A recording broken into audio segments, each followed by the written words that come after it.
2. Hold it. Welcome to the NoDiceNoGlory.com Roundtable for the HMGS CyberCon. I'm your moderator, Phil Bolger, and today we have Professor Sebastian Bay from Georgetown, very, very prestigious, and he's going to speak to you about the Georgetown University Wargaming Society. Please make sure to turn your camera off and mute your microphone. If you have a question, please type it in the chat, and I will ask the speaker during the Q&A session. Now, with that, I would like to introduce Professor Bay. Go for it.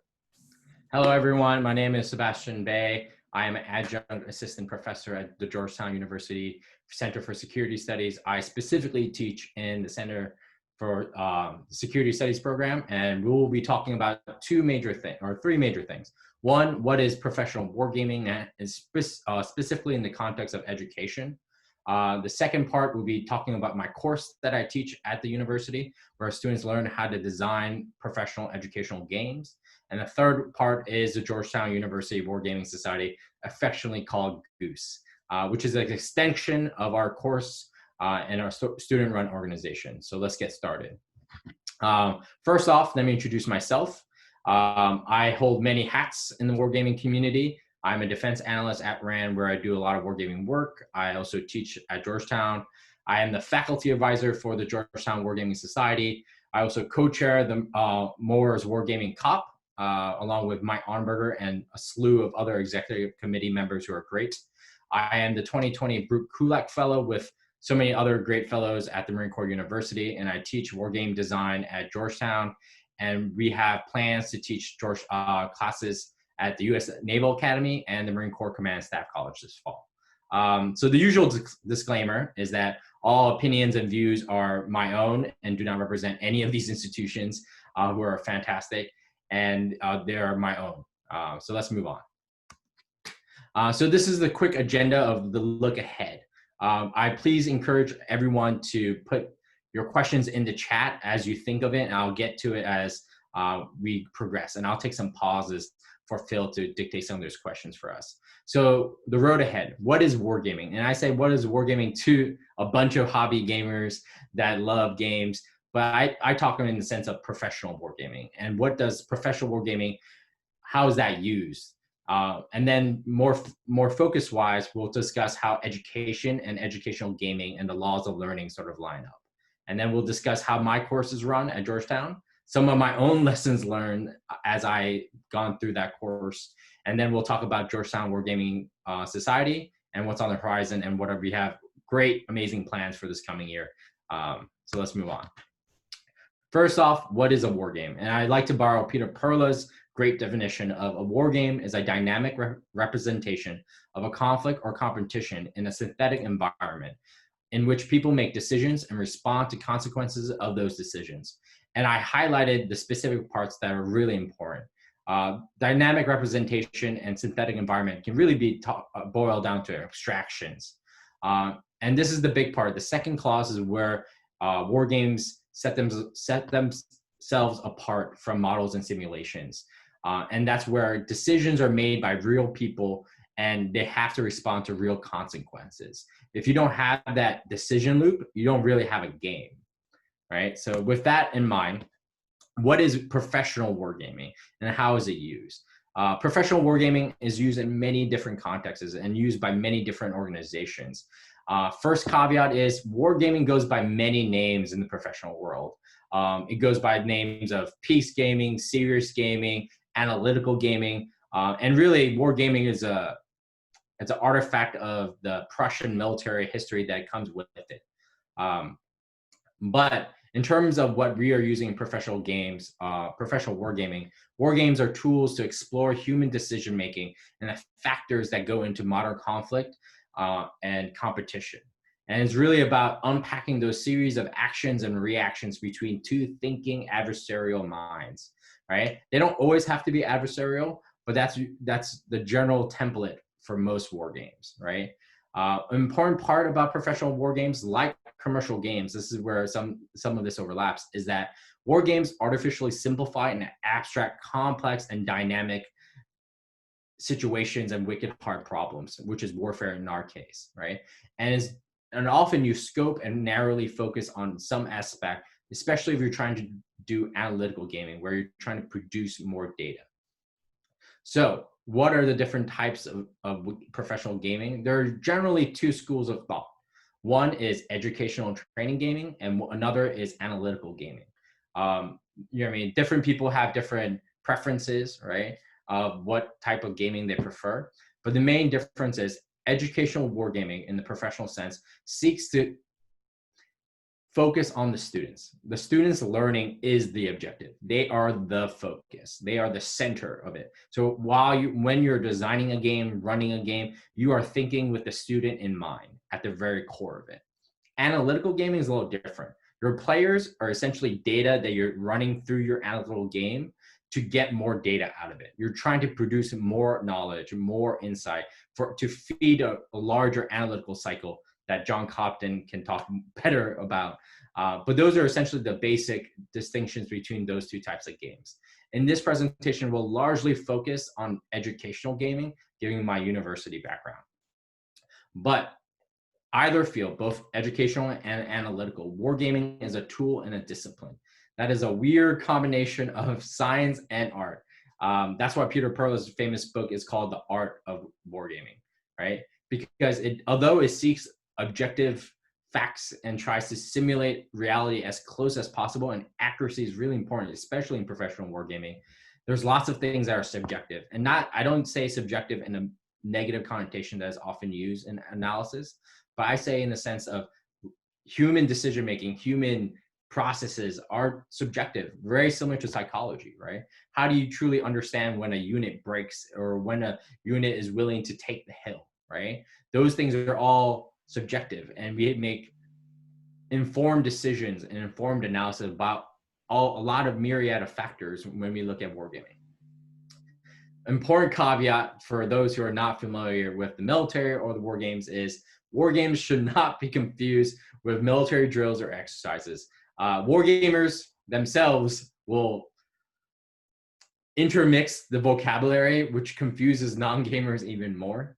For example, command post exercises, which is a weird hybrid between a war game and exercise where people are doing real actions. Those kind of things cause confusion. But for the basic distinction, war games are simulated. You're sitting at a table, you're simulating actions in some kind of abstraction.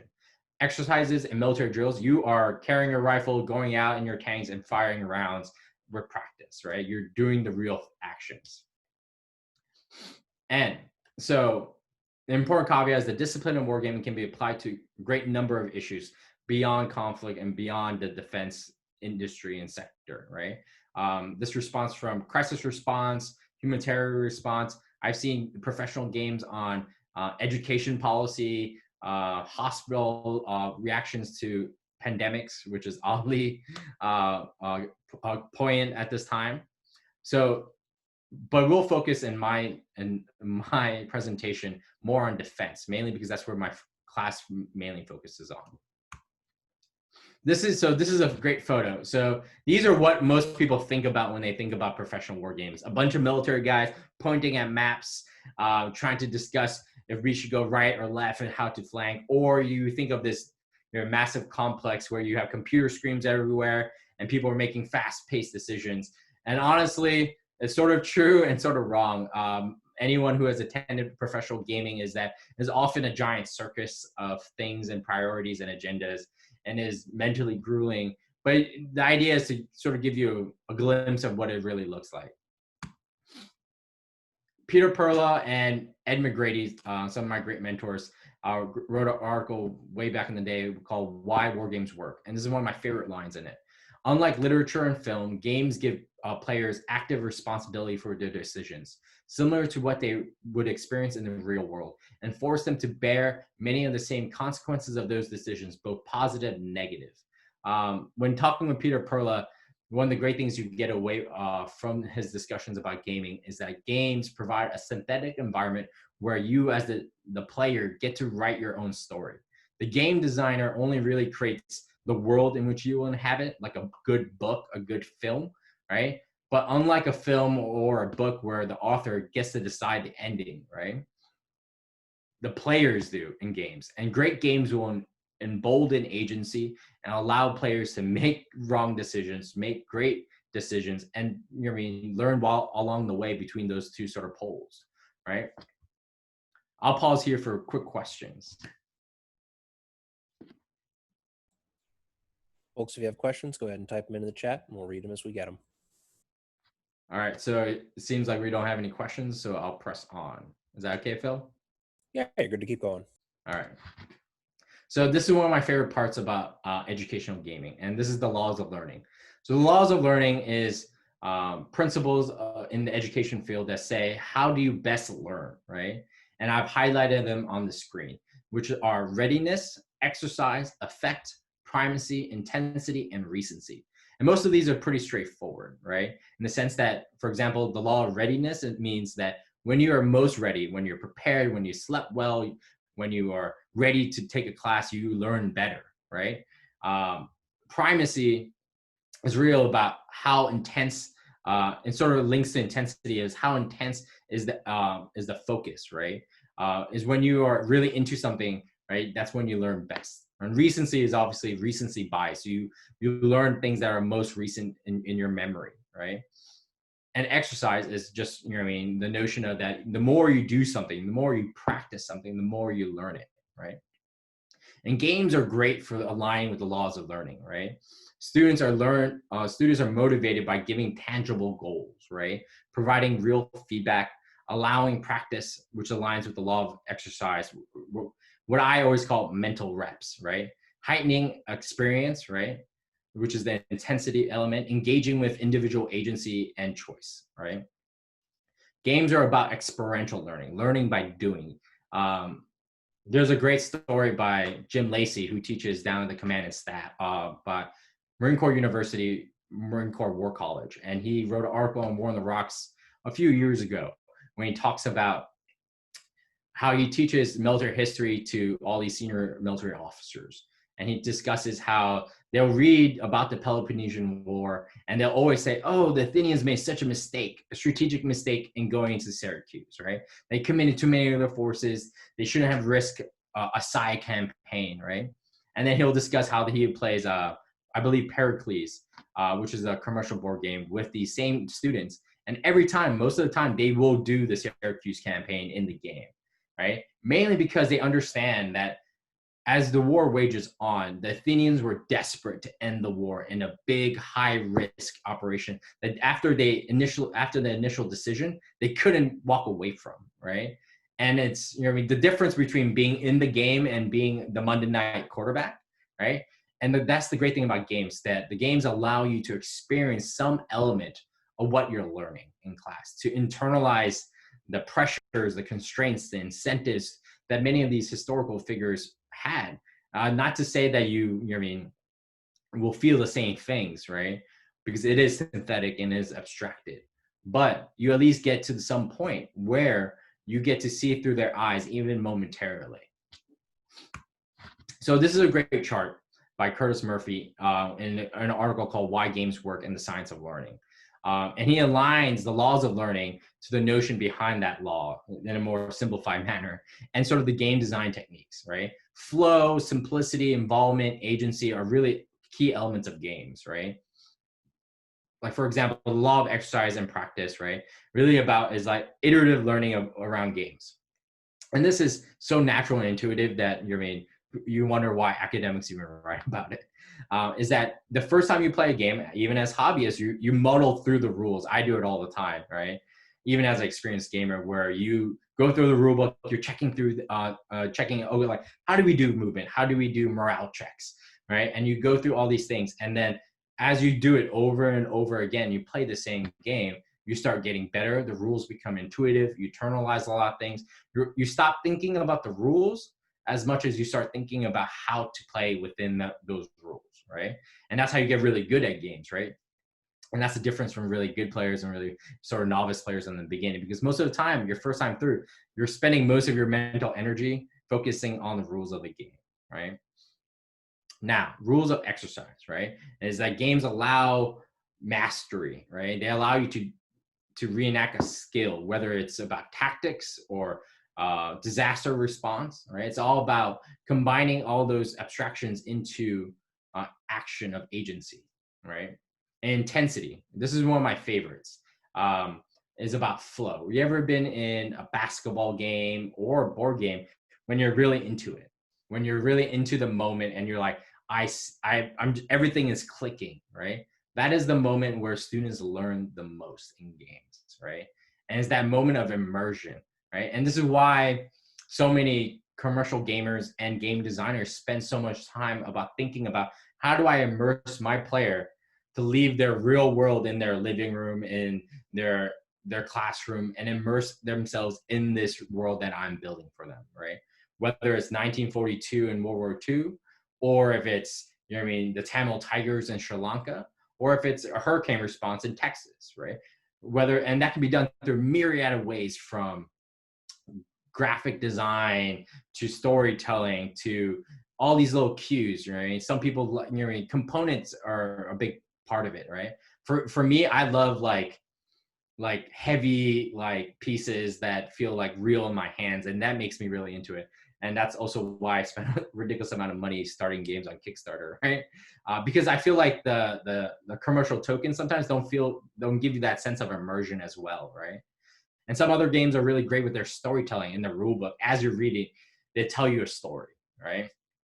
And the last part that's really important is choice and involvement, or what I call player agency, right?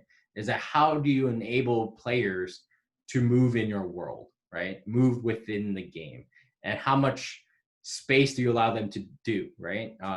One of the key things as designers is that you think about what we call player decision space, right? What do you allow in your game and what do you not allow, right? For instance, Quartermaster General, as a perfect example, is an example that where you focus on logistics. That's where you bound that space, right? You give up a lot of other things involved in warfare, but that's okay because that's your focus, right? And every game designer has to make that choice of how do I bound my decisions for my players, and how do I allow them to enforce those rules and adjudicate those rules within that space that I bounded for them, right? And you know, I mean, this is sort of a reiteration of how war games specifically teach, right? The big elements is that it provides mental reps, allows a pattern recognition, and allows people to understand changing dynamics in a fluid environment, right? And this is the great part about gaming, is that if you make a move, I make a move, right? I'm reacting to your moves as much as I am trying to implement my plan, right? The next part is assessing risk. And this is one of my favorite things about gaming. I have a collection of coworkers and other people that are professional gamers, and we play commercial games pretty regularly before pandemic. And I always tell you, all of us are really good at the games that we get to play because we play them together, we learn together. And after a while, you start learning different people's assessments of risk, right? It's like, who is willing to gamble harder? Who's more conservative, right? And you start learning different people's prerogatives and their preferences, right? And you realize that people are like this in real life, whether it's about stocks, command, you know what I mean? People assess risk in their own way. And how you understand that for yourself and for those around you is really important. It's a great sort of advanced learning element of games, right? And another part of it is learning about history. And I'll talk more about that when I talk about my class. But games are great about engaging history, especially opening your historical aperture beyond the normal, you know what I mean, past that we normally follow. And reading about military history and strategy imparts knowledge, and wargaming allows one to internalize it. And I like to stress this a lot because wargaming is a participation mandatory involvement, right? You can't sit on the sidelines and do nothing, right? It's not a passive thing where you listen to a podcast while you're doing the dishes, right? You have to be sitting at the table or at the computer and engaged all the way if you really want to be involved, right? And it's a powerful way because it consumes your attention and demands that you give it thought. And that's really the hard part about gaming. Wargaming, particularly historical gaming, allows students to explore the really interesting question of what if. Counterfactuals are great because historians have used this as counterfactuals to use wargaming of looking at Gettysburg and other historical battles of like, what would have happened if Lee chose something else, right? What if you didn't do Pickett's charge? And then you realize there are some things that are dictated by the constraints and circumstances of the moment, and those choices become much more narrow. And circling back to what we said, the decision space narrows, right? And as a designer, as a student, you start realizing some of the incentives, the prerogatives, the constraints, right? The risks and the calculus that you have to do in the moment, right? And you want to build that in the game, right? Great designers will do that, right? They'll simulate those kind of similar dynamics in the game. And if you nail that, you got a great game. That's regardless if it's professional or commercial or educational. Questions? So we do have a question from Daryl Davis talking about applying the discipline of wargaming to other types of games such as disaster management. He wanted to know, are there particular wargaming mechanics or design elements that are adapted to those other scenario games that are noteworthy? And he also asked if you have any references. He would appreciate that. So if I remember correctly, FEMA has an emergency response training game on their website. You have to hunt it down a little bit because government websites, they're not the most user-friendly platforms in the world. But I'm pretty sure if you Google it, you'll find it. And originally FEMA designed it so private companies could teach their employees how to respond to disasters better. I've never played it, but I thumbed through it a little bit. And it depends on what you're asking in terms of mechanics, right? Because the mechanics that are translatable from one focus to another really depends on the level of abstraction, right? What level of the problem are you looking at, right? For instance, if you're looking at a crisis at the strategic level, right? And right, whether that's a hurricane or a terrorist attack, a lot of those, matrix gaming is pretty much translatable across those fields, right? As you get more granular down to the ground tactical level, as the pointy edge of the spear sort of way, those things sort of diverge, right? For example, the mechanics that that I would use in a tactical war game, right, are not as translatable to a tactical FEMA game, right? Because they don't care about tank penetration, right? Rounds per minute, right? Or how do you do cyber warfare against a striker unit, right? You're caring about different things at the FEMA level, right? So it sort of depends. And as a designer and even as an educator, what you want to do is put as many tools in your toolbox as possible. That's why I play all sorts of games, and I will listen to all sorts of people. And even at Georgetown, I like to invite commercial gamers who are beyond the defense department, people who are defense gamers, because they provide different experiences, different tools, and different insights. Does that answer your question?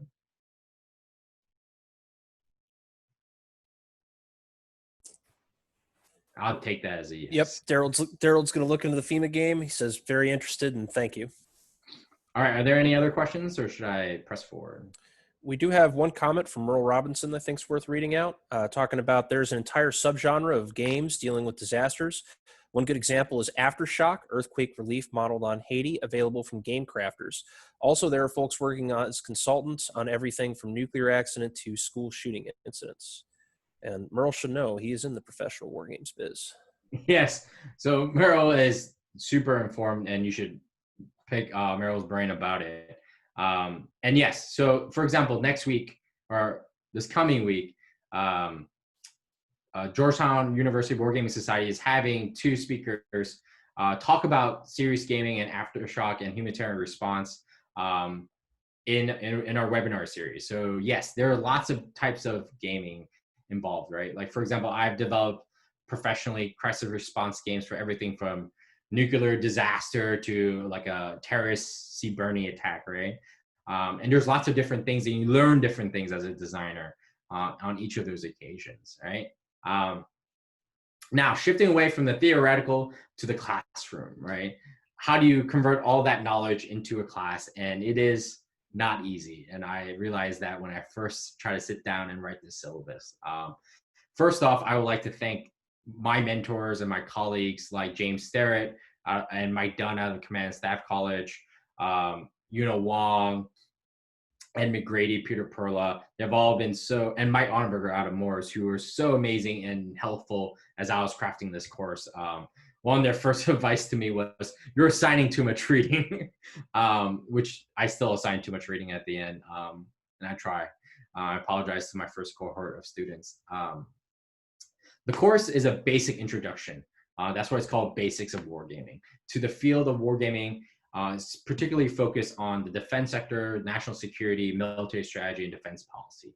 Right? The course instruction is a combination of things, of typical lectures, gameplay, group discussion, and also group planning.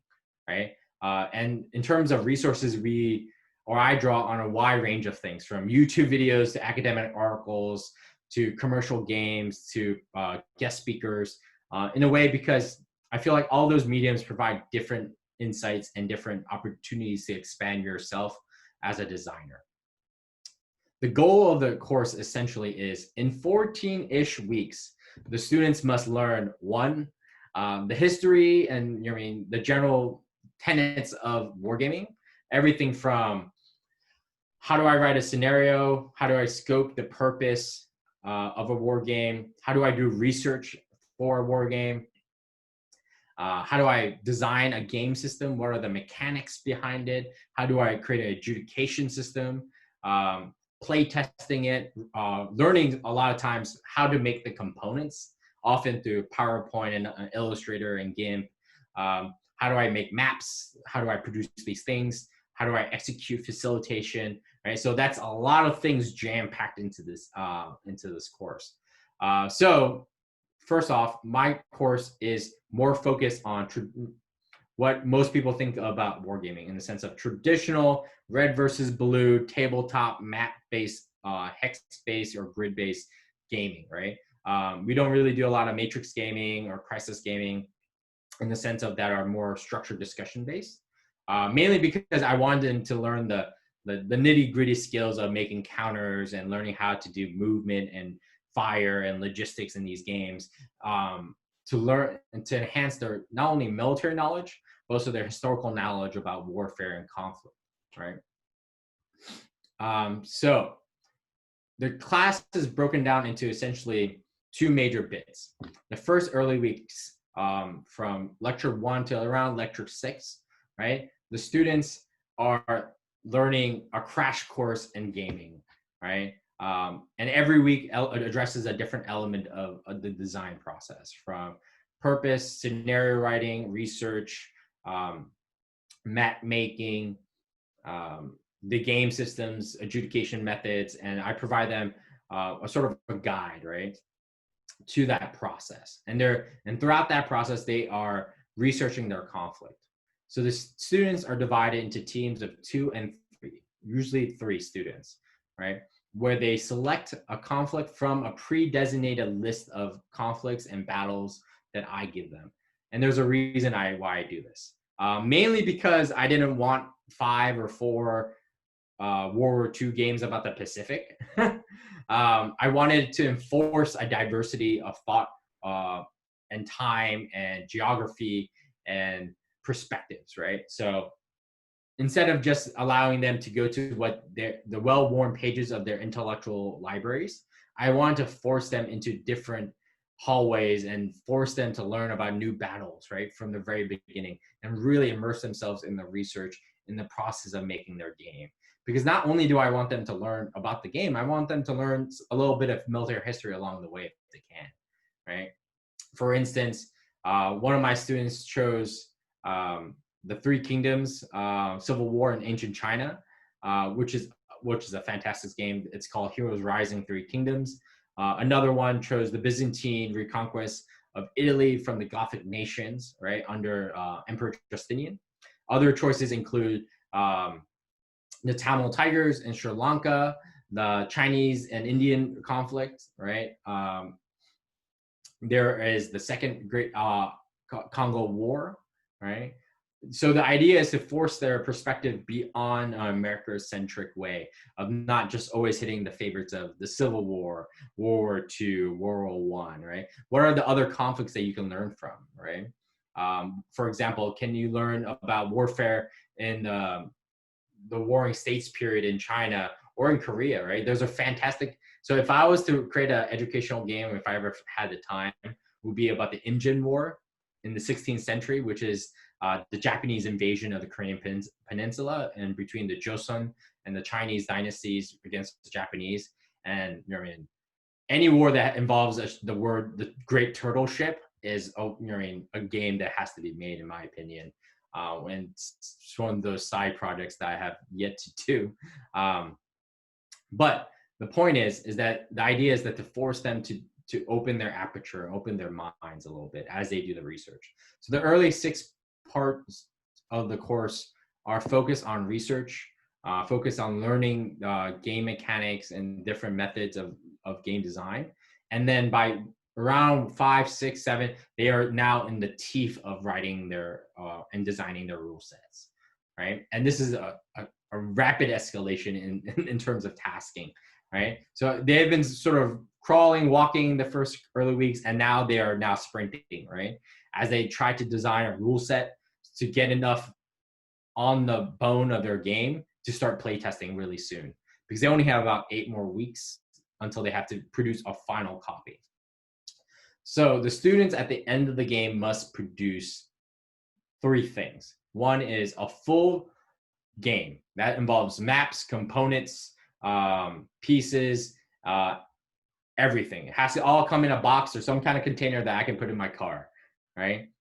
And the second is a complete rule set, is that I should not need you or any of the team members to tell me the rule set. I should be able to pick it up, read it for myself, and play it. That's really important for our class. Mainly because I want them to, one, have the choice of publishing their course, their materials after the course, but also allow them, for example, the Army War College was interested in one of the games that one of my student groups made about the Peloponnesian War. So what we did is that we just gave them all the files, the rule books, the component pieces that they can print off. We gave them all the PDFs, everything, so they can create it for themselves. And the other portion that's really important for me, I think, is the most important of the game design process, is what I call the designer journal. The designer journal is essentially an annotated rule book in many ways, in the sense that the designer journal is a way for the designing team to tell you why and how they got to the game they produce in the end, right? For instance, the Three Kingdoms China team, led by Sora Judge and her colleagues, they created the game, and they had generals in all represented on the map. But they pulled the generals from essentially the history of the Three Kingdoms, which is largely romanticized. But all these generals didn't exist all at the same time, right? The conflict spanned many decades. But they had them all on the board all at the same time. And they recognized that in their designer journal. They're like, yes, we recognize this is a historical inaccuracy, right? But one of the things they decided as a team is that we wanted everyone to know all these important characters, right? And they were willing, and the squishing of time and temporal space of all these guys inhabiting the map at the same time doesn't take away anything from the game mechanic, right? So that's a perfect example of what you may find in a designer journal. Other ways is, for example, why they chose a certain adjudication system, the historical sources in which they looked at to find the information they wanted, right? So if someone else picks up the book or their game, they can understand and trace their intellectual path to how they produce their game, right? And this is one of the last points about the course is, the course is not for the faint of heart. It is very, very hard, and it's very demanding. And remember, this is a graduate course. So a lot of my students work full-time, right? Or are full-time students. And most grad programs or grad classes at Georgetown require about 200 pages of reading a week per class, right? So if you're Full-time student, that means you're on averaging about 900 pages a week for 3 full course loads, right? And that's if your professor is not, masochistic and even poses more heavy reading, right? I remember when I was in grad school, I read a book a week for some courses, if not more. So it is, one, the environment is hard. Second is that, most people in grad school are also juggling work, family, children, all sorts of other responsibilities in their lives, pandemics, right? So it demands a lot. It's not easy. It's not an easy course. But this is also a promise I make to my students, is that for those who do take the course will be, I will make sure the course is as rewarding as humanly possible for you. Whether you want to be a full-time professional wargamer or you're just learning or being in the course to learn something new, right? And I try to provide my students as many opportunities to publish commercially, write professionally, get involved with our community, whether it's for the wider DoD community or for the more small niche wargaming community. So it is a labor of love for all those involved, for myself and for the students, mainly because, adjunct pay is not like rock star pay, let me tell you. So this is sort of some of the guidelines I tell my students when they are making their game, is that the goal of educational games that which they are focused on making is that they should be able to play it in a single classroom session. Should be fast-paced, interactive, and simple enough to be played easily and taught easily, right? As an educator, one of the main reasons some of my favorite commercial games can't be used in the education space is that I only have 2.5 hours a class period with my students, right? And I only have 14 or 15 times I see them, right? So first, one, as an educator, it is hard for me to give up one of those weeks to play a game, right? Even as an avid gamer, right? Because you have lots of things you want to cover in your course. But if you want to do that, the game has to be able to be played in a single session and get to a point where the game is useful and interactive and it's suspenseful, right? Some games take too long to build. Some are 8-hour games, right? Some of the games I like to use in my class is Frederick by Rio Grande Games. I love the Hollandspiel games. Race to the Rhine is a great game. And sometimes I'll use other games and it'll just accelerate to a point where they can sort of just jump in, and I have more facilitators to help them along with some of the rules. But the idea is essentially you get about 2 hours to play, right, to the finish, and give them about 30 minutes to set up, teach people the rules. So those are pretty much the hard parameters of their game. Admittedly, in the last cohort, some of their games could not be played in a single game. But they were still great games. Another is their games must balance the objective of teaching players, their learning objective, and playability and rigor and research. And this balance is not easy, right? And if there are any designers in the field like Phil out there, Emerald, you understand the tantalizing temptation to always put more in your game, right? It's like, for example, if you're making a tactical game, you're like, how do I incorporate morale, specific types of munitions and logistics, and how do I differentiate these type of vehicles and their movement? And then you realize your list is gigantic, right? And now you've created a system that is too complicated to run in a 2.5-hour slot, right? So you have to paraphrase Mark Markowitz from CNA, is that you have to be ruthless and simplify and cut down your game systems, right? Another element is what we talked about in the immersion element of the laws of learning, right?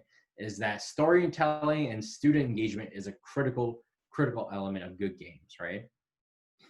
And anyone who has sat through, you guys are sitting through this PowerPoint, is that PowerPoint is sort of a one-way engagement. It's very easy to doze off and sort of do other things. So games, you want them focused. Like I always tell them that if you see your peers as they're playtesting their game, checking their phones, you haven't done enough, right? You haven't engaged them enough. You haven't done something to really get them leaned over the game, right? That's usually when I know a good game and people are really into it, right? And great facilitators will also this would be a great mark of a great facilitator, is that when the students are like standing up, leaning over the table, I guess you can't do that now with social distancing, but leaning over the table and really engaged with it, and that the other things are not distracting them, right? They're really immersed in the critical element in the moment of the game. Another element for their educational games is that they must simulate the dynamics of their conflict, whether it's material or abstract or theoretical, and reveal why the certain conflicts unfolded the way they did. For instance, if you're looking at the Civil War at a more operational, strategic level, right, you have to talk about industrial production, right? That's an element of the Civil War you can't really ignore, right? Especially if you're making a traditional like operational game, right? Or logistics, right? And the idea is like, what are the things that really matter in your game? Is it logistics? Is it politics? For instance, in the Three Kingdoms game, one of the elements the designers insisted on putting in the game were peasant rebellions, right? Because in ancient China and many ancient warfare, right, peasant rebellions were a constant nuisance to commanders, right, and those who dreamt of grand ambitions of conquering China, is because they constantly had to go back and forth between fighting external wars and putting down domestic troubles, right? So that's a game mechanic that they are dynamic in the conflict they wanted to focus on, right? Or not focus on, but emphasize in their game, right? And it comes out, right? So you constantly are debating, how far do I chase, Cao Cao into his territory versus what happens if the yellow turbans, run amok in my rear lines, right? And this is a warning, we sort of talked about it before, is that do not fall for the trap that complexity translates to a good game. There is a point of marginal returns on complexity, and finding that sweet spot for your game is hard, demands experience and a little bit of wisdom, and sometimes even I miss the mark, right? And the last thing I tell my students when approaching their educational games is focus on the students. They are your objective, right? Not only do you want to produce a great game, right, but you want them to learn something, and focus on that element, right? Focus on that learning objective you have identified early on in the process, right? That you want for them to walk away with. I'll pause here for questions. Phil? Perfect. Yeah, we've got a couple questions from David Luff. He's asked, are there any commercially available games, either board game, role-playing, or miniature rules, that are currently being used by the military or government agencies? So it depends. I won't name specific agencies because I don't want to speak for them particularly, because again, all these are my opinions. But I know of a lot of professional military education institutions, right, that use commercial games to teach, right? Especially teach not only military history and strategy, right, but also teach young budding gamers how to game, right, and how to dissect the game, right? For example, a colleague of mine who teaches at one of the PME institutions, he loves Race to the Rhine. It's like one of his favorite games, right? One of my favorite games in my class is Frederick, which is about the 7 Years' War. It is simple, it is easy to execute, and my students love it, right? And also it's really great because it appeals to people who don't want to roll dice, right? Dice rolling has a weird pejorative like connotations at times, right? And I felt like this with general staff officers or with State Department officials that sometimes like, I don't want to roll dice, right? And Frederick is a diceless system that's really simple and easy to learn, and it's fun. It's a lot of fun. Other games that are great are like, I know people who have used Wing Commander for some of their stuff, but it really depends on what you're trying to do with your game, right? And it also depends on what level of what your course is focused on, right? In the sense that if you're doing a crisis management course, right, the type of game you're looking for is much different from the type of games I'm looking for. I'm looking at the operational and strategic-ish level of game conflict, right? So games like Pericles, even Axis and Allies, they all fit into like my spectrum. Mistral is a game that I just got from Resash Games that I'll probably use in my course this coming fall. But for many DoD agencies will use them for education. But in terms of professional gaming, they don't use commercial gaming, mainly because they design their game specifically, right? Mainly because the sponsor has specific bounds in which they want to look at something, right?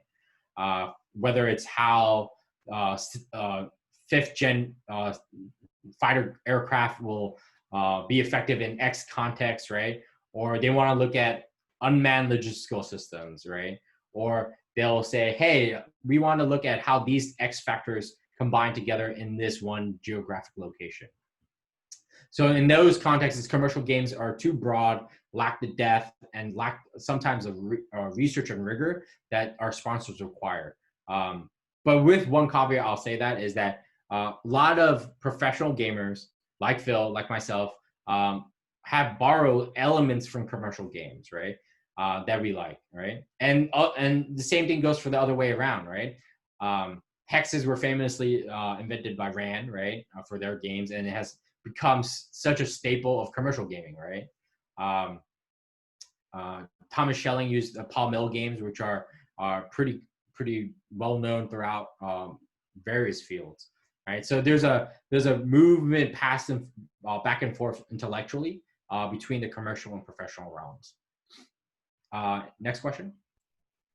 Perfect. So the next question comes from Daryl Davis asking about, in your course, what are some of the textbooks you require your students to read? He then has a second part, in your experience, what book or books are definitive of wargame design? Ooh, okay. Hold on, let's see. I have it. So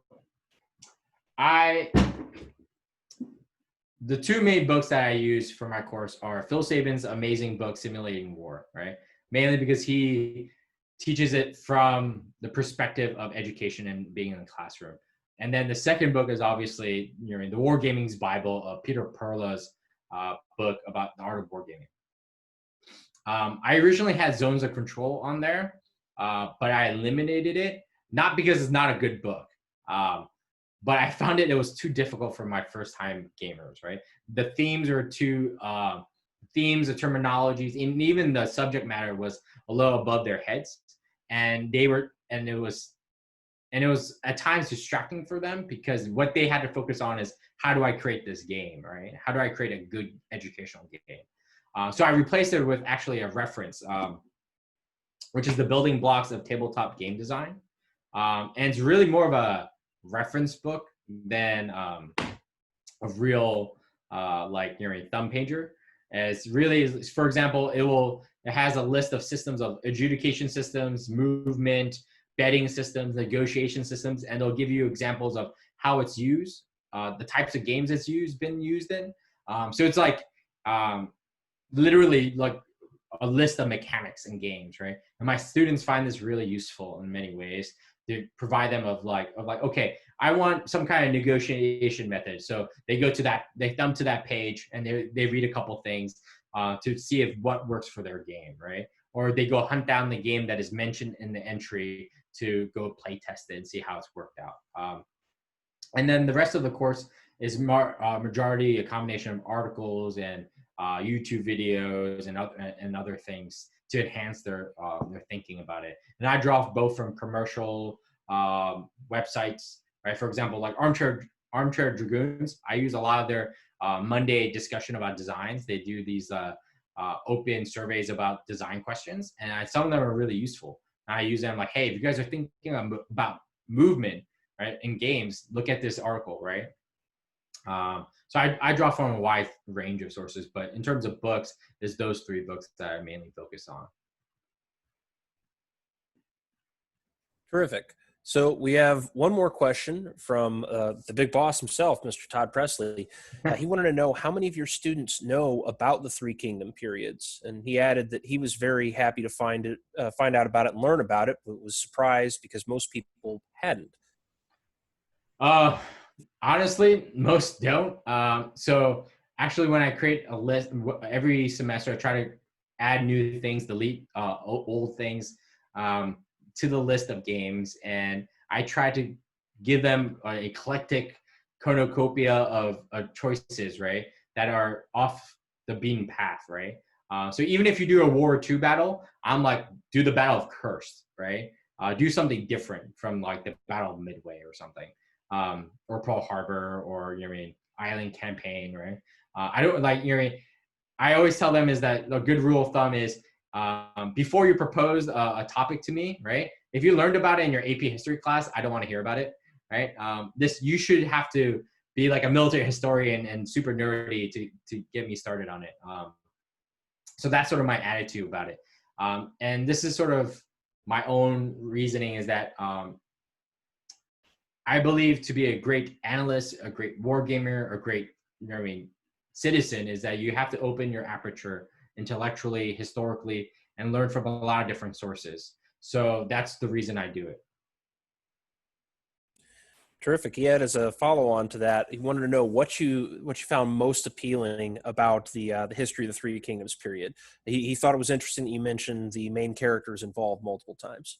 Oh yeah, so I'll show you. Actually, I'll speed ahead a little. So these are some examples, right, about some of the conflicts I let them choose from, right? And I change them back and forth depending on my own whims and interests. I'm really waiting for them, one of the conflicts that I'm waiting for my students to do are the succession wars. Phalanx game is about to come out with a game called Successors about the wars that came after Alexander the Great's death. And I would love for my students to take a spin on it, right? Or the Ottoman Venetian Wars is a really interesting one, right? Or the Iran-Iraq War. These are really interesting things that I don't think enough games are produced about. So here's a perfect example. So this is the Heroes Rising Three Kingdoms game. And so as you see on the map, so that map is actually 3 long maps put together. And you see that little divide because of the table was uneven. And on the right side, you see the final version of it with the abacuses. And a cool cool little thing is the abacuses are not real abacuses or abaci. Is that the students made those. Those are actually picture frames from like Home Goods, I think. And then they super glued wire across for the abacus, and they beaded the beads, right? And the abacuses are used to track movement for the different units, right? So cavalry units move farther than infantry units, et cetera, et cetera. And you see on the picture here, you'll see different generals and their photos, right?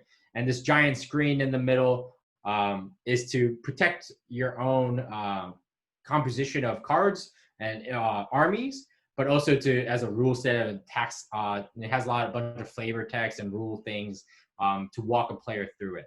So this is one of the games my students produced. This is when we went down to the Marine Corps University at the Krulak Center, and my students ran Reconquering Rome, which is about the Byzantine reconquest of Italy. And you'll see a bunch of majors arguing about the game. And one of the great things about this game is the game mechanic about the combat stuff is not super innovative, right? It's pretty straightforward. But the part that I love about it is that there are 4 players, 2 Romans, 2 Gothics. For example, for the Byzantine Romans, it's Belisarius and Narcissus, and they are cooperating to win the war, but only one person within a winning faction gets to really win, and that's through prestige.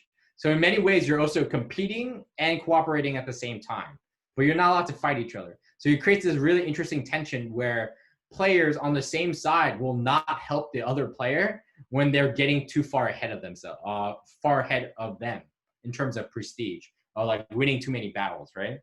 So it creates this really unique tension in the game, which I really like. And there are secret ambitions and a faction-wide goal. So that's the interpersonal relationship that I really like about this game. This is a modern-day Kashmir game called In the Mountain's Shadow. So this one is at State Department. We ran for the Bureau of Conflict Stabilization, I believe. And they were discussing the game, and these guys are all ironically, so unsurprisingly, Kashmir Pakistan, India experts, and they're all super interested in the game. And they were talking shit to each other. It was fantastic. There was a lot of great learning that happened here. And this game mainly focused on the tensions of and interests, and often sometimes shifting alliances between groups aligned with Pakistan, groups aligned with India, and groups that are more, I guess, mercenary in between, right? In this kind of conflict. And so I'll quickly go over some lessons learned, and I'll really want to jump into GUWS and some of those things. And that is, wargaming is often really foreign for my students, and a lot of transparency and being accessible to my students is really important. One of the hardest problems for me was managing the free rider problem with any group dynamic, is that I was always worried that the third wheel student would not do as much work as the other two. And there's a tension between trusting your students and enforcing a Gestapo-esque informant system, which I'm against. So I decided to trust my students and try to check in with their team leaders as much as possible. So the Georgetown University Wargaming Society is an extension of the course in many ways. It is a student-run organization that focuses on producing professional development, webinars, wargaming sessions, and its principles are essentially accessibility, collaboration, education, and professional development, and of course, fun. Right? So one of the key things you need to know about us is that everyone is welcome, right? We do not care if you go to Georgetown. We do not care if you are 78 or 17 or 25, right? We welcome everyone. There are certain events that we will prioritize Georgetown students over outsiders. But for example, a lot of our resources, our newsletter, our webinars are open to everyone. And they're free. So we have a fantastic mix of people on our webinars all the time, from Italy to France, to Scotland, to Canada. And we have all sorts of people, both who are professional gamers full-time, and then there are those who are students just learning how to game, right? So some of the programs that we do is, like I said, we do weekly or almost every week Zoom webinars. We do game nights. We set up our students with mentors. We do professional war games. We ask professional wargamers to bring their games and run them for us. Like, for example, the RAND Corporation has offered in the past to run their hegemony game, which they created for OSD. We have been building our own Georgetown gaming library, and we're roughly around 120 different games. We had 0 in February, and thanks to the generosity of the gaming community, we have over 120 now. We run a Google Drive of resources, both articles, our past presentations, everything. And we do a lot of inter-organizational wargaming. So we partner with a lot of military PME institutions, but also other civilian universities. So for example, we collaborate with the Army War College, Naval War College, Marine Corps University. We talk with Johns Hopkins SICE, GUWS Simulation Conflict Group. And so this is a sort of sneak peek about some of the speakers we had. We had Volker Ruhinke talk about designing coin series games. We had Yuna Wong from RAND, who is now at IDA, talk about the first RAND commercially available game called Hegemony, which will be coming out in the fall, right? So, and we engage with a lot of speakers. So if you're interested, we have all of our webinars are on YouTube, and you can sign up for our webinars on our website. So this is sort of our game nights. So to the two games so this was one of our first game nights that we did. And we chose like really accessible games that what I call gateway games. So the top one is most people recognize Axis and Allies. The bottom game is one of my favorite games, actually, is the Game of Thrones Risk version. I enforce these house rules that make the game a little more interesting and more balanced. But we do these games not only to build a social element, but also to get people interested in the field who are not normally feel welcome because they feel like, oh, I've never done board gaming before, so maybe I shouldn't go. But our idea is we open the doors wide and we allow people from all over to come and play with us and to learn with us. And so I will quickly announce some of the things that were up on the horizon in the future. And that's, for example, we will be on the right-hand side, that's a picture of Assassin's Mace, which is a game done by the Marine Corps Warfighting Lab Wargaming Division, where I used to work. Colonel Barrett and his people have been creating this PME game for a long time, and they were generously donated a copy to myself to run at Georgetown. So we were hoping, pandemic conditions permitting, that we'll be able to run this operational game in the Pacific, which is modern day US and China scenarios. The Army War College has offered to do a virtual crisis matrix game for us that we're excited to have. And then hopefully we will have we'll have our first competitive wargaming team that will participate in the Marine Corps University's first wargaming tournament in the fall, and I believe in November. And then we have amazing speakers as well that are lined up, including Mitch Reed from the U.S. Air Force, Mike Linick from RAN. We have other couple. Ed McGrady will be talking about pandemic wargaming in September, which hasn't been announced quite yet, soon to be. But I will take last minute questions before we have to be kicked off. So actually, I've got some great news.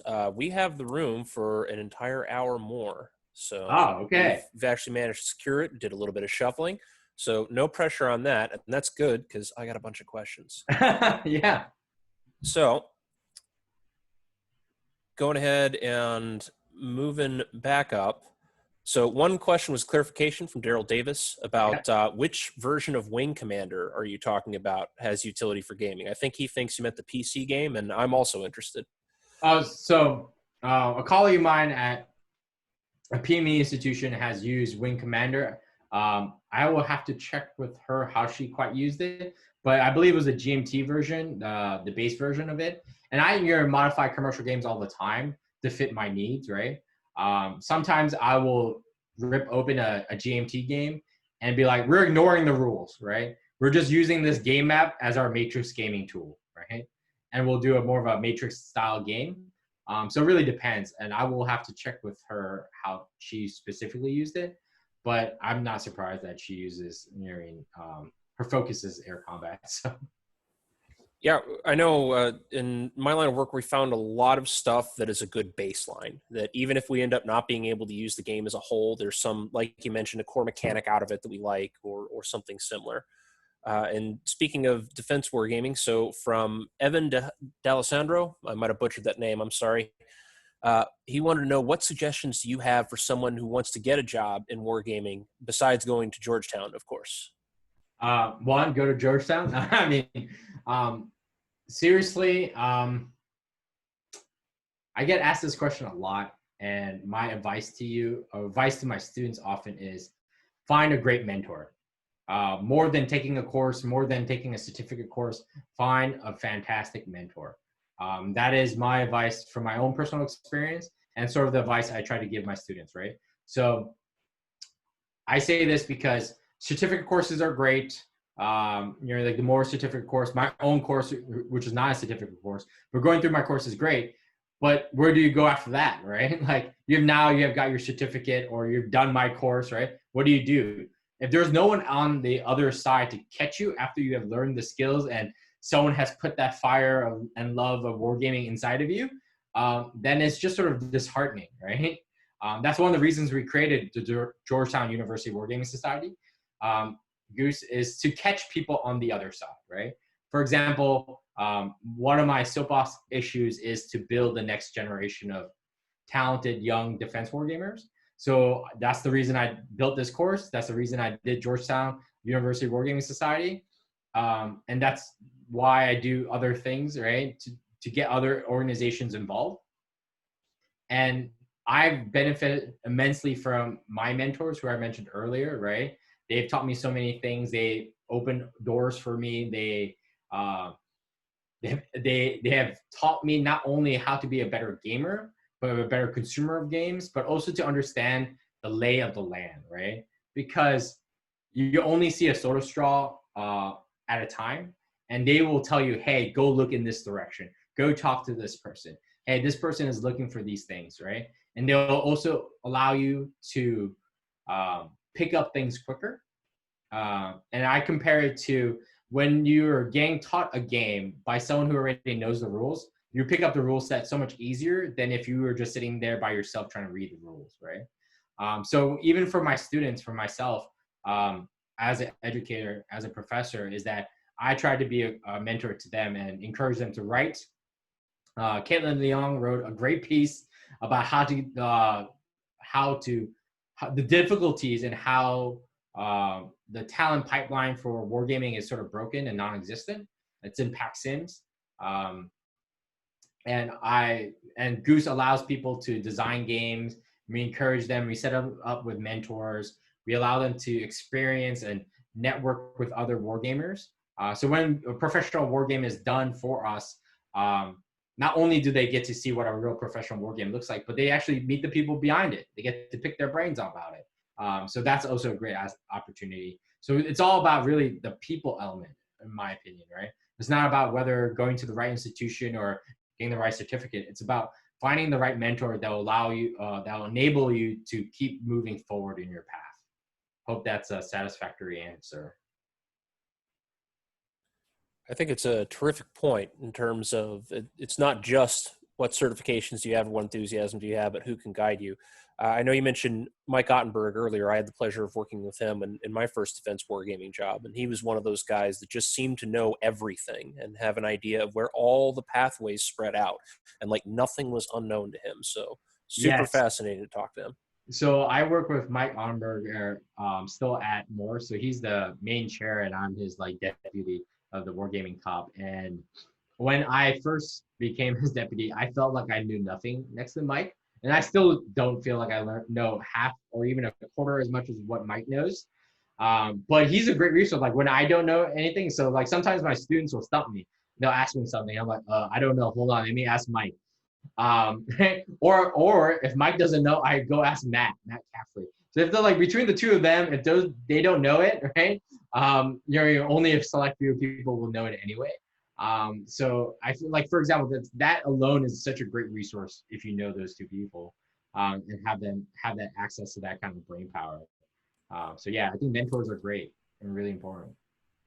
Absolutely. And then Merle chimed in to plug Connections. Connections is also a great way to learn about the overlap between defense and hobby wargaming, and to get in with just about everybody I'm aware of in defense wargaming outside of maybe one or two people sitting in a silo. It's good to attend. And I believe, Merle, you can correct me if I'm wrong, I believe they're doing entirely virtual this year, since the pandemic has ruined the proximity that I would have had otherwise. Yep, all online this year. That's definitely worth attending, even if you just listen in. It's awesome. Although I will miss in-person Connections is nice because it's a chance to get all defense wargamers together and play games with each other, so you can see people that you haven't seen in a year. But online is good. Online is better than not. Yes. So let's see. Are there any other questions? I think we're just about all caught up. I do have one final question, which is one of the things that's come up again and again during this talk is that you got to narrow it down. You got to make everything so it's accessible. You got to make everything so it's easy to keep people's attention. So with that, I'd like to go back to something we talked about earlier. You mentioned several games you like, but if I have one game I can put on the table to sell somebody in the value of wargaming, what is it? So this is an easy question for me because I do it. So if you had to sell so are you selling wargaming as like an analytical thing, or are you trying to get people interested in gaming in general? You know what? We got time. Let's do both. One for I want to know how this can do analysis. One for I want somebody to game with. So if you want someone to just enjoy gaming, right? The first game I teach my students is actually Game of Thrones Risk. And there are many reasons I do this. And many of like the serious hobby gamers are like, "What are you doing?" Right? And they shake their fist at me. But there's a reason behind it. One is most people have played Risk in their lives, even if they're not hardcore gamers, right? So you already have covered some of the bar of learning the rules, right? So they have some kind of recognition of what the Risk rules are. And this is also sort of specifically designed for the younger generation that I am focused on, right? Trying to get into gaming is Game of Thrones is like catnip to them. So they're already like they're in, right? They have immersed themselves in the world of Game of Thrones. The Risk rules are easier, and the game itself is actually really good. in the sense that it layers simple rule mechanics on top of each other to create a really rich dynamic if you just tweak a couple things in the commercial rule set. And I enjoy it a lot personally, but also I love seeing my students play this game out, because if you ever want to see 5 students, grad students, descend into Machiavellian backstabbery and betrayal and lies and just straight like realist politic IR theory, play that game with a bunch of 25-year-olds, and you'll see that in like 2 hours. Your friendships will be broken. Last time I ran it with my students, one of the two of the players were close friends, and they were like, "I thought we were friends," and they're like yelling at each other. And this is the first time they played it, and one of them wasn't even a gamer. So that's one of the reasons I choose that game, because the bar is pretty easy. People are already sort of interested in the subject matter of it, right? And then there are interesting components to it with the cards and objectives, and you know what I mean. So that and you still have the sense of like moving pieces around for the operational sense at that really high level. But that's the game I choose as my gateway game to teach people about gaming. Terrific. What about a game to show the value of games for analysis' sake? So this is harder, right? Mainly because analytical games are often the product of their sponsors. So they are owned, and often you can't even talk about the games that you do for your sponsors. So we always have to be careful of what to reveal about who we created games for, right? To be careful of this institutional sensitivities, but also about the topics, right? So that's hard. So I don't know if I can answer that one.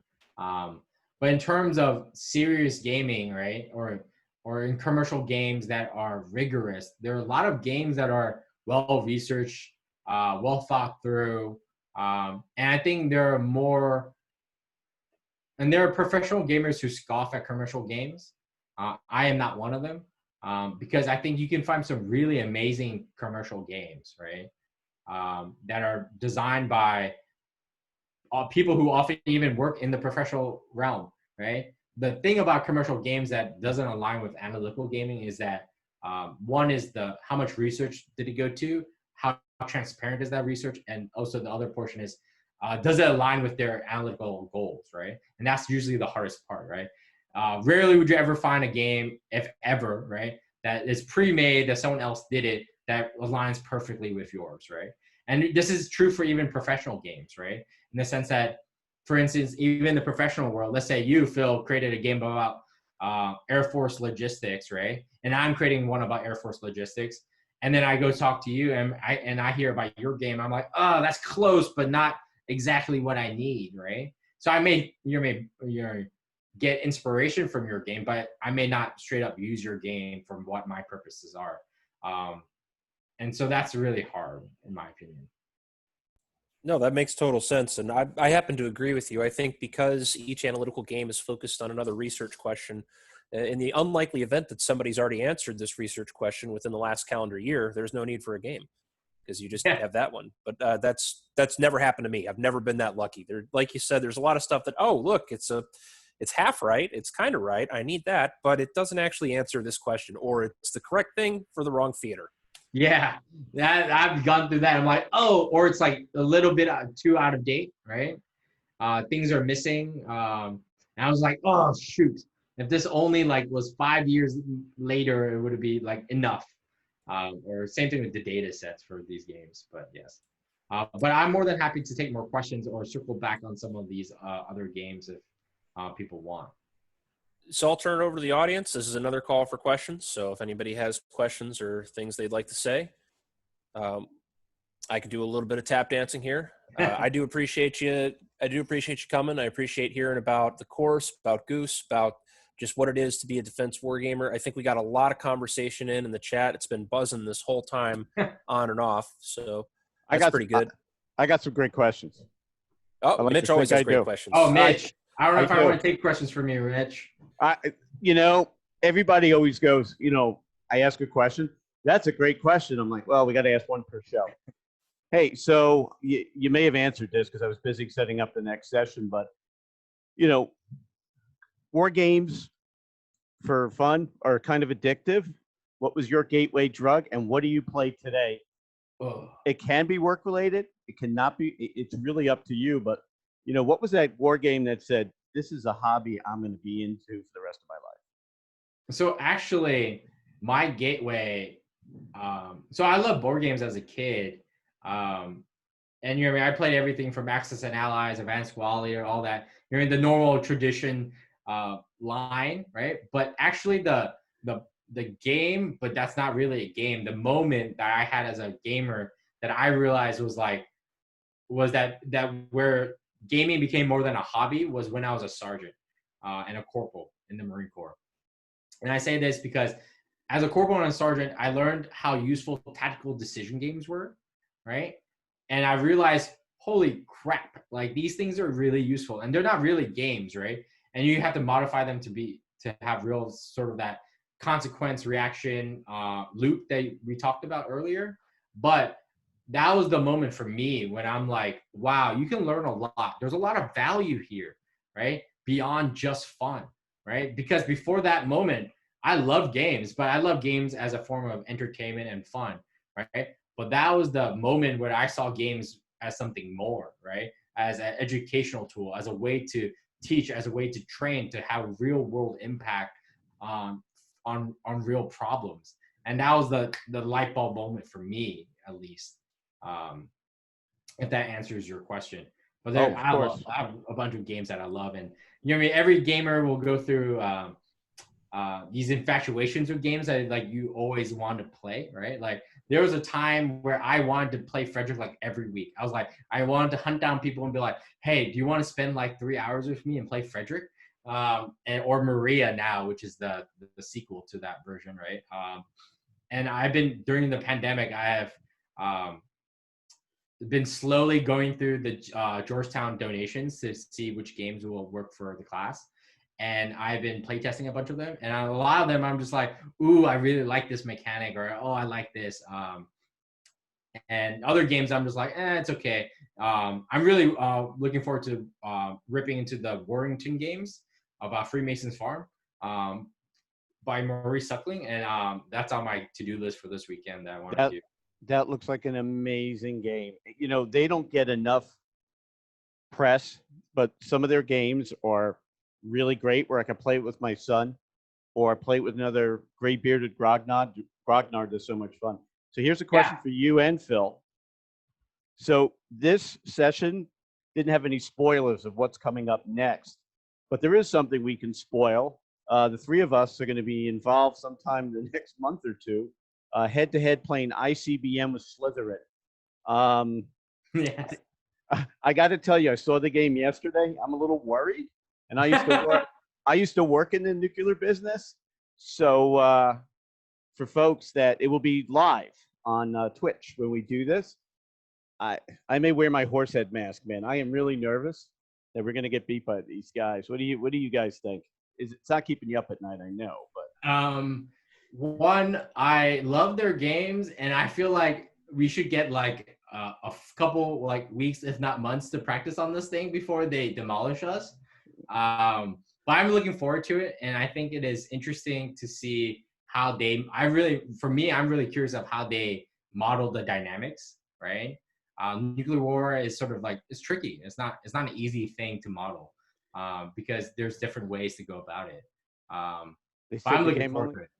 I'm really looking forward to it. The game takes less than an hour, and I'm like, ooh, with the three of us, it could be a lot less. So I am really excited for that, and we will put on to make sure that you guys can watch us live, because there's no sports with fans. So I figured folks can watch us on TV. But I'm excited for that. So I would add, Mitch, I would add two consolations. Consolation one is that nobody really wins nuclear war. So No. I'm going to go ahead and hold on to that one already, and I'll have that queued up. But consolation number two, and I'm just going to throw this out there for you guys. I don't know what your experience is, but with every designer I've ever talked to, they are very rarely the best person at their game. They know the game inside and out, but they haven't necessarily figured out the best strategy for it. And I'm hoping that holds true here, because if it doesn't, they are going to mop the floor with us. Oh yeah. I don't have illusions of an easy victory, but I do have confidence in a blaze of glory, if that makes sense. I like that. Well, that could be our team motto. Blaze of glory, yes. So that'll be interesting. But other things that I want to announce for GUWS is that while Phil is here and Mitch is here on the line, is that and Chris Weave is someone I've been hunting down, is that the three of you are going to be our first like Air Force Wargaming month speakers. So I think in October is when we're talking about it, Mitch, right? Yeah. If I'm still October. alive after FG, yes. Yeah. So the idea is that we're going to have the three of you speak in back-to-back weeks to sort of give like an Air Force sort of spectrum of games that you guys are looking at. So that was one of the things, and we're doing something. We're trying to raise something similar for the Navy in the next spring semester. But yeah, you guys are the first ones. Hey, Sebastian, this is Chris. I finally responded to your email from a couple of days ago.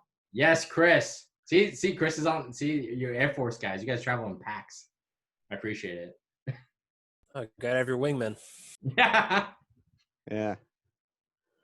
So I would add I think there was a couple other questions that came up. So first, Merle was asking, how are you going to let us know when to watch? I believe that's referring to ICBM. And if Merle's watching me, I'm going to get a little nervous, but I'll play it cool. What's the plan for letting him know?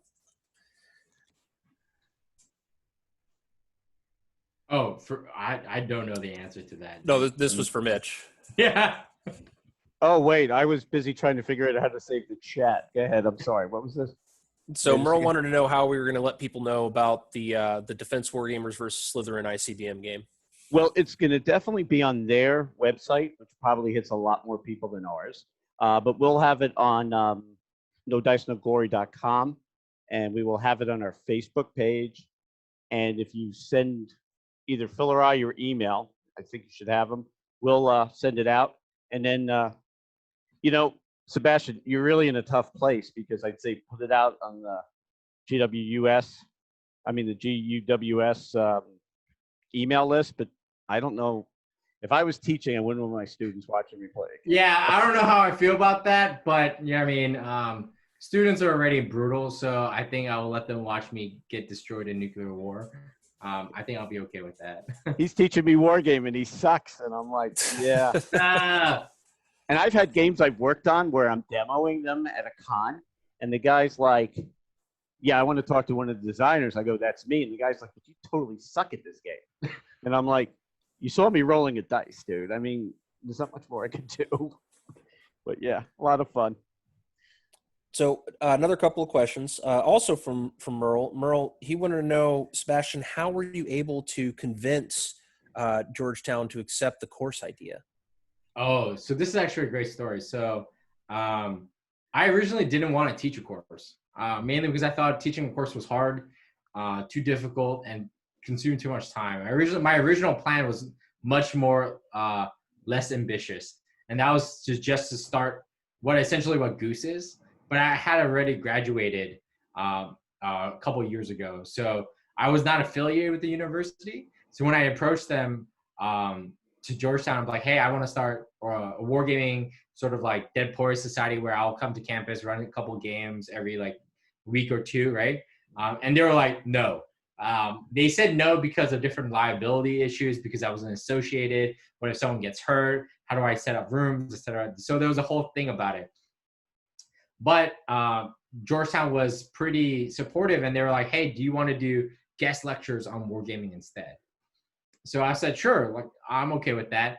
And because I am at the bottom of the guest lecture totem pole, they gave me Sundays at like 1 was my slot. So that was not like prime time, campus lifetime. So I expected really small crowds. Actually, the first time I ran it, about 70 people showed up. So it was 2 sessions. We did a lecture session and a play session in 2 consecutive weeks. And I ran it twice, two times, one in the fall and one time in the spring. And the students really enjoyed it, and there was a lot of interest. And and then the administration approached me and they're like, hey, would you want to turn this guest lecture series into a real like full-blown course for credit? And I said yes because I was so excited, but then I was like, holy crap, what did I get myself into? And then I proceeded to call Mike Onberger and Ed McGrady and all my great mentors and be like, hey guys, can you guys look at my syllabus and make sure I'm thinking straight? Because after a while, you look at something for so long, you're like, I don't know if words are even spelled right anymore. So that's sort of the short story. And one thing I will say is Georgetown has been so incredibly supportive of our efforts, both in terms of GUWS and in my class. Like, and it's hard to sell this to somebody, right? It's like, hey, I want to teach a course on gaming. Is that okay with you guys? And they were really interested in the methodology and how students learn. And then the students, after the students produce versions of their games, they get to keep their own original games. I return them. But I wanted copies of the first games, right? So I asked Georgetown, like, hey, can you fund extra copies for the program to keep? And Georgetown was like, absolutely. And they gave me $2,000 to give to the students to reproduce their games, right? And so I have versions of the first, polished versions of the first cohort's games, like Three Kingdoms, the Byzantine game, the Peloponnesian game. And if you're ever in the NCR, we'll run those for you and it'll be a good time. So yeah, so they've been really supportive of us and our program. Awesome. So I think to cap us off, we got one other question. If the chat blows up between now and then, we'll keep going. But this is also from Daryl Davis, who, thank you, Daryl, for participating as much as you have today. He offers, I'm from the Nintendo age, and as far as strategy and simulation games, I started out playing Command & Conquer, Age of Empires, Civilization, and Nobunaga's Ambition. From what has been discussed about using commercial games and war games, what things should be considered? I think you mentioned some. In terms of using commercial games for education, is that his main focus? I believe so. I believe yes, he confirms. So to sort of reiterate is, one, it depends on what you're trying to teach them, right? So are you teaching them operational art? Are you teaching them about a specific conflict, right? So it depends on that. So that's the first thing is, what do you want to teach your students, right? The other element is, what are the constraints, right? For instance, me going into this fall semester, my constraints are different. So not only on top of the 2.5 hour constraint of a class do I have, is now I have to do it virtually, right? So for example, Frederick, Game of Thrones Risk, all games that I love, right, cannot be played virtually over Zoom, right? So I'm pursuing other methods, right? Like, for example, a colleague of mine at the German staff college, or German command staff college, uses Scythe, right? He modifies Scythe to teach sort of like strategic thinking in his course. And I was like, oh, there's a Scythe module on Steam, right? But also at the same time, I'm really reluctant to force my students to buy anything more than they have to, right? So I try to use things that are free, like Vassal or Roll20 or any other emulators that allow me to use board games for free. And the other portion is, how accessible is it in terms of the game, right? If I'm spending an hour teaching it to you, it's probably not suitable. Another portion is, does it represent the dynamic that I want, right, in the game? And this is true for analytical games as much as it is for educational games. And it's about, how do does the game represent, the thing I want to examine accurately, right? So if it does all those things, you have a great game. And honestly, as an educator, rarely would most games fit all those boxes, right? You'll get like half checks in some of them, and you're like, you know what, it's close enough. And oftentimes you also, as an educator, will modify games to fit your purposes. Terrific. All right. Well, that was a absolutely terrific talk. Just wanted to go ahead and say that thank you so much for being here. I'd like to offer that NoDiceNoGlory.com and HGMS would like to thank you for your time. And this video session will be posted on YouTube and also on NDNG's site. Professor Bay, if you would also like a link to post it wherever you would like, we'd be happy to enable you there. You can also visit NoDiceNoGlory.com message boards to continue the conversation. Thank you very much for joining us for this session. Hey, Thank you, everyone. one last thing before I say thank you. I heard that the chat here is amazing. I will try to get the chat uploaded to our Facebook page. All you really have to do is just hit me with an email and I'll send it to you. I don't know how big the file is going to be. But thank you guys so much. Thank you, Sebastian. And I look forward to glowing in the dark with you. Yes. Yes.